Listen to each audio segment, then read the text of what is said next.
Just before the moon was dyed in red. As the castle becomes more distant and detached, within the forest of darkness, there was a small wooded area nearby where a lone diviner appeared. The diviner was draped in dark clothes and held a black book.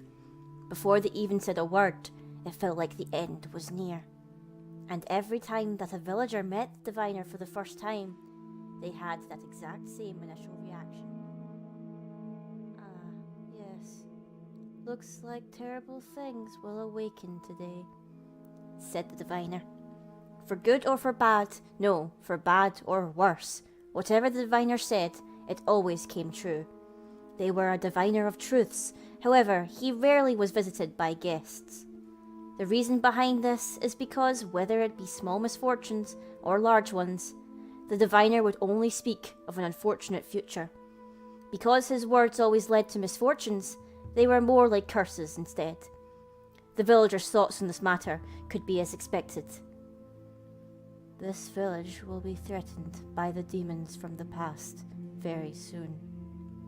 And after the diviner said what was to be, regardless that it always came true, the villagers would only believe half-heartedly in his words.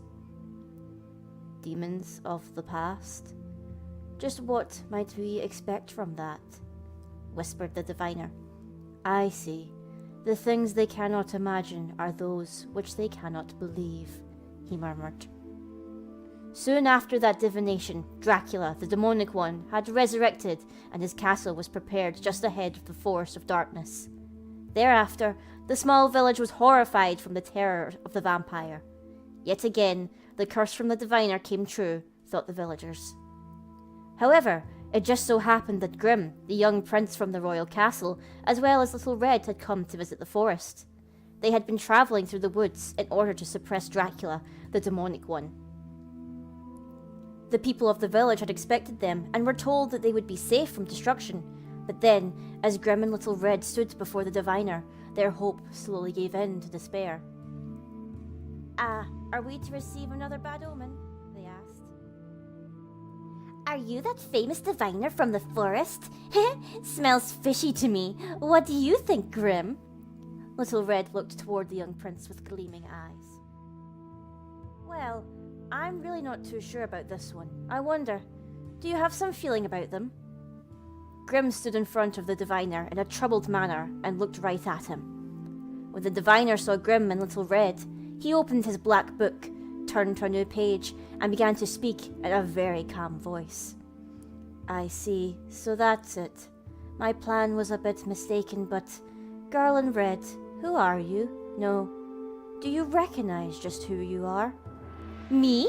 I'm Little Red. I thought I was famous enough that it would go without saying. Seriously though, so you must be Mr. Diviner?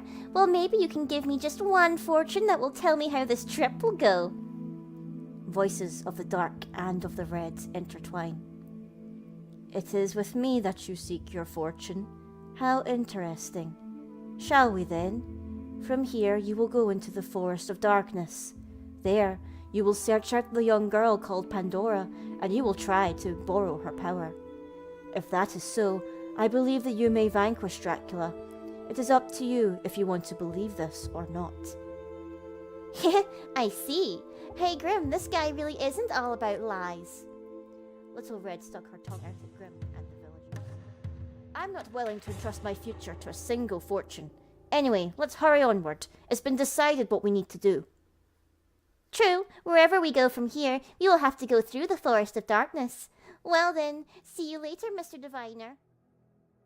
As Grimm and the young girl in red left towards the woods, the villagers all turned toward the diviner with a surprised look on their faces.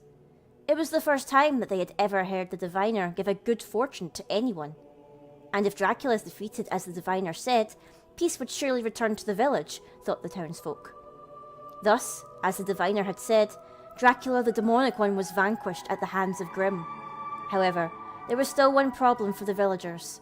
No, more of a misunderstanding, really. The villagers' ideal image of a good future was quite different from that of the diviner's image of what was a good future. The diviner held his black book, and he opened to a new page. A sin of the unimaginable. Dracula has fallen, but where are the signs of a bright future? Well, no wonder. People only think about clinging to their own lives. At that time, a large shadow upon a dragon appeared from the sky. Alhazred, I have brought the magic stone, Grubalesta. Fault Gold, such hardships we have been through. You can use this ability, the one of the ruler. However, that girl in red, in this current state, I wonder if it is all right. Ah, that will not be of concern. Soon we must leave this Tower of Despair and aim for the Castle of Heaven. More important than the girl in red, there is the movement of an irregular presence. Well, before all that, we must first test our abilities. Alhazred turned towards the villagers. I wonder if they remember. This village will be menaced by demons, once said I. That fortune was no reference to Dracula. It was to... The time has come.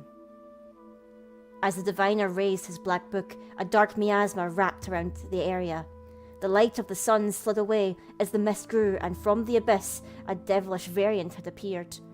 Those not of this world, the sight of its figure was enough to paint despair upon the faces of all who saw it. Not only did Alhazred's black book let him see into the future, but he could erase it. Despair is the annihilation of hope. Once the future is robbed of any greatness, all that remains is one of darkness. The dark grimoire of the diviner. It is known as the Necronomicon. No fear anymore, because another future of darkness has not already begun for you. The village completely disappeared over a single night. And while I remember the village well, strangely, not a single other person in the world can seem to remember it.